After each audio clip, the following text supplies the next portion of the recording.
ওম। একজন ক্ষুধার্তকে খাবার খাওয়ানো পুণ্যকর্ম, কিন্তু কারোর মুখ থেকে খাবার ছিনিয়ে নেওয়া পাপ কর্ম। খুব সহজ, তাই না? পাপ এবং পুণ্যের সংজ্ঞা। কিন্তু তা সত্ত্বেও এই সম্পূর্ণ সংসার সর্বদা ভাবতে থাকে যে পাপ কি, পুণ্য কি। যে কার্য দ্বারা কারোর মন আহত হয় তা হলো পাপ, আর যে কার্য দ্বারা কারোর মুখে হাসি ফুটে ওঠে তা হলো পুণ্য। ও জীবনে কখনোই তরুর ছায়ার মাহাত্ম্য আপনারা বুঝতে পেরেছেন?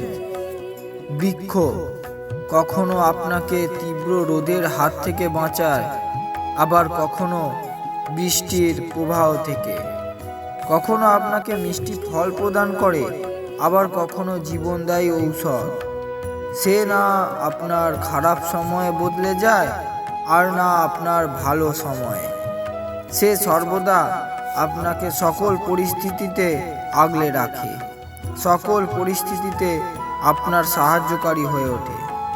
ঠিক এই বৃক্ষের মতোই হয় মিত্র, যা স্নেহ নিষ্ঠা সর্বদা পবিত্র হয়, যার সমর্পণ 100% হয়।